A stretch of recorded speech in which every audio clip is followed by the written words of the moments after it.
So hi guys, so here is my daily routine. So kapag umaga kasi ang ginagawa ko, lalo kapag walang pasok, dumidiretso ako agad sa banyo para mag-toothbrush. So ayan, hindi ko sa salamin. Yan, ganyan lagi ang ginagawa ko. Lalo kapag online class lang kami and wala akong face-to-face. Para pag face-to-face mas maaga. So ayun lang naman. Yan, nag-brush na ako ng ngipin para mabangong hininga in case na kailangan makipag-usap. So ayun. So ganito lang siya, tapos medyo naiinom ko ang pancit canton. Pero ngayon ulit ako magpapansit canton. Pero sige.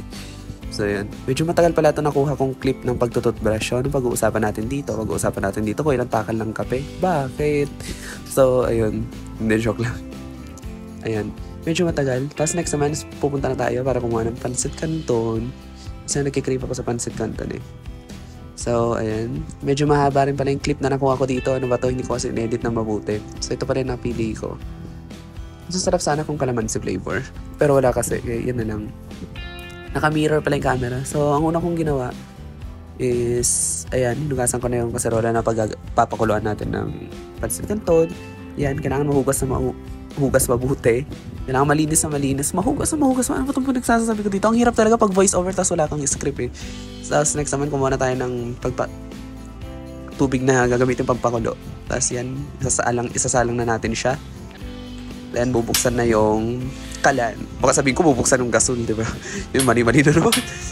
Yan, tapos pag umapoy na, yay, tapos yan na siya. Tapos kapag kumulo na yung tubig, hindi ko na kasi naipakita yung kumukulong tubig eh. And tsaka natin nilalagay yung pancit canton. So yan ang ingay ng mga tricycle sa labas habang nag-voice over ako. Ayan, hintay lang natin siya mga 5 minutes. Yan yung mga sauce. Ayan. Ayan, pag kumulo na, hindi pa pala siya kumukulo. Yan. Hintay lang natin siya. Ang ganda kasi nung kulay. Di ba? Ang ganda, di ba?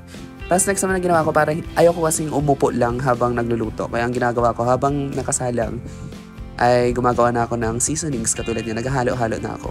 Para in case na kapag kumulo na, dire-diretso na, ayoko nang umupo-upo pa. Tapos baka kasi papabayaan ko tapos ma-overcook. Yan na, luto na. So, ayan. Dati weakness ko ang ng ganito, magsala-sala. Pero, nakasanayan ko na rin eh. Ayan o, parang andali ko na lang siyang ginawa. Ayoko kasi na may natatapon kahit maliit lang na kasi nangihinayang ako. My God, di ba? Ayun. Hanggang sa makuskus. Kung makikita nyo yan, okay na siya. Yan na yun.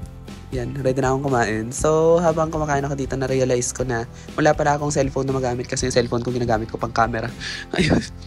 Kasi, ang daily routine ko talaga habang kumakain ako, lalo pag breakfast, lalo pag online class lang, nagsa-cellphone ako, pero wala pala. Ginamit ko pala siyang camera, so ayan, medyo boring. Ang ginawa ko, kumain na ako ng ganyan. Ipapakita ko lang din to kasi ang ganda ng pagkaka-timelapse ko, diba? Aminin niyo yan, ang ganda ng pagkaka-timelapse ko o ano, diba? Tapos, ayan, hanggang sa maubos. Ayan, basta ang ganda ng pagkaka-timelapse ko. So, ganyan lang ang daily routine ko, lalo pag walang pasok. Tapos, next naman na ginawa ko, titimpla ko syempre ng kape. And, ayan, nalagay tayo ng kape. Tapos, ayan, okay na yan. Tapos, naglalagay din tayo ng, syempre, asukal, di ba? Hindi naman pwedeng, kailangan konti lang. Ayan, naglalagay tayo ng asukal. Tapos, next naman, sa totoo, pinarami ko talaga.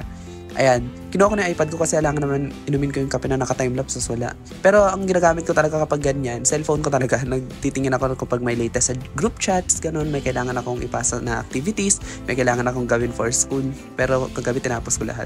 Tapos next nun, magliligpit na ako. And ayan, liligpit na ako. Yan yung mga pinagkainan ko lang. Pero kapag halimbawa meron pang ibang ligpitin sa lababo, ako na rin na nagliligpit. So, ganun lang siya. Na-enjoy ako kasi bumubula-bula eh. Diba? Gusto nyo yun? Bumubula-bula. Sumasakit siya.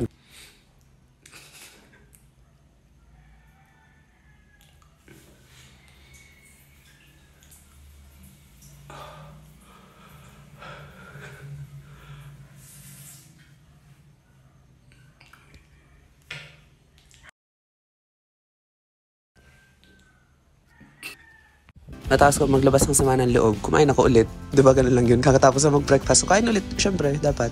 Eh, ang sarap yung show. May paborito ko talaga yan. Alam mo ba pag nasa school ako, yan talaga binibili ko lagi. Kasi nga, ang sarap-sarap eh, diba? Ang sarap talaga. So, hanggang dito na lang yung video. Hindi ko napapatagalin pa. So, ito lang yung daily routine ko.